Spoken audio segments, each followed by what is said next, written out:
America is an economic superpower, but it wasn't always that way. 200 years ago, America's economy was mostly agricultural. Back then, England was the world's superpower and was quickly becoming an industrial nation as well. Yarn and cloth, which were made by machine, were also being sold in other countries, including America. However, there were Americans who saw the chance to industrialize America using the same type of technology as Britain. Samuel Slater saw an opportunity to come to America and hopefully become wealthy too. And it all started right here.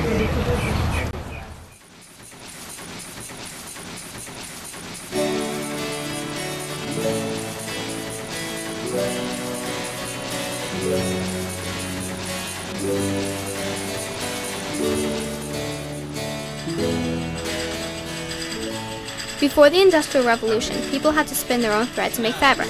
A loom would be owned by a wealthy family or co-owned by a number of families so that they can make their own thread. Watch to see how a loom operates. What all I'm going to do is pass the shuttle with the thread facing forward from one side to the other to create a stitch. So I'm going to pass it through, and I've got to pull it kind of taut but not too taut, because if I pull it too taut I'm going to warp the edge of the fabric, and I don't want that to happen. The edges are actually reinforced by a stitch that goes around to prevent it from fraying or being weak.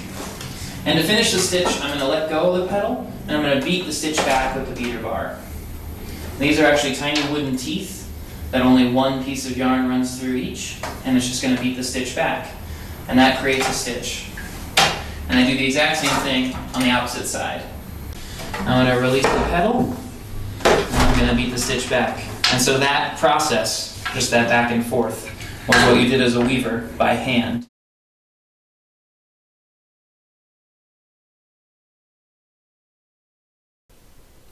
Samuel Slater was born in Belper, England in 1768.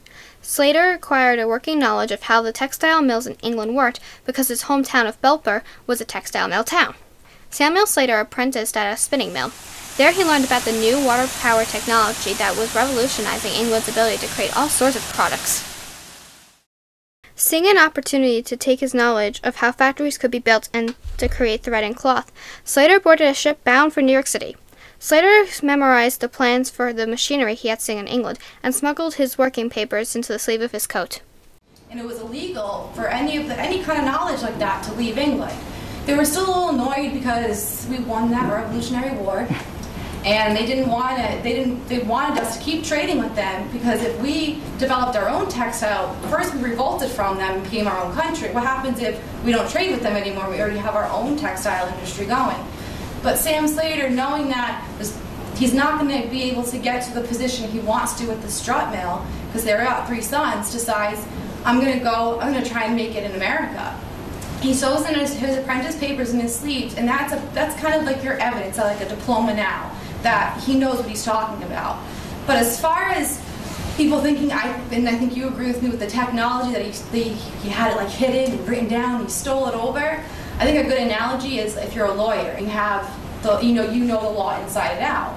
If you switch from a law firm, you're not stealing. You just happen to have that knowledge. And that was Sam Slater. He grew up surrounded by this kind of textile knowledge, this arc-break machinery, all this stuff that we didn't have here.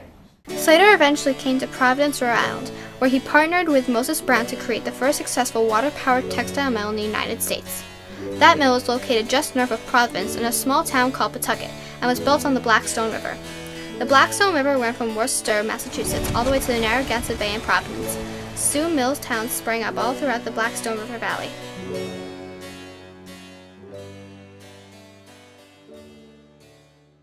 The mill would receive a bale of unprocessed cotton, which would be fed through a machine like Eli Whitney's cotton gin that could separate the seeds from the cotton. It looks like a hairbrush. It's basically brushing. The seeds are coming out this way, and on this side we have cotton.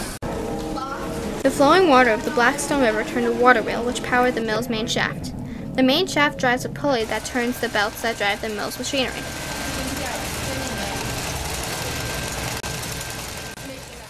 Carding machines would comb the raw cotton fibers that would pull them into long, straight, soft fibers that could be twisted into thread.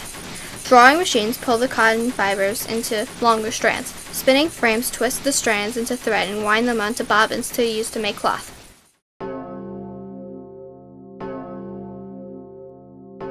In In England, children as young as 7 years old were used to operate textile machinery because their small size made it easy for them to get up on top of the machinery in case something went very wrong. Slater took these ideas to America. However, he felt that the children didn't need to be chained to the machinery as he had witnessed in England.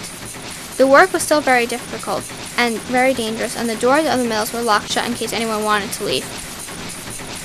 Child labor became very widespread throughout the mills, and it took many years before child labor would be abolished.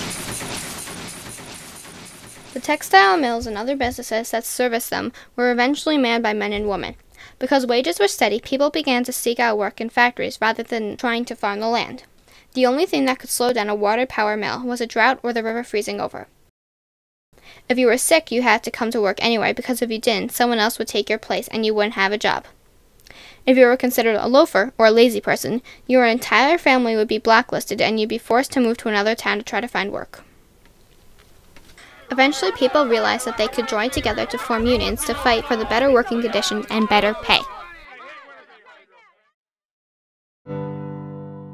My father grew up in Woonsocket, Rhode Island, which at one point was one of the biggest textile cities in the country.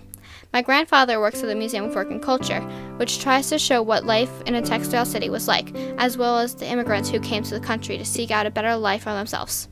Because Samuel Slater came to America, our country transformed into an economic superpower. However, even though many people became rich during the Industrial Revolution, many people were also poor immigrants. As a result, millions of people came to the country and made it what it is today.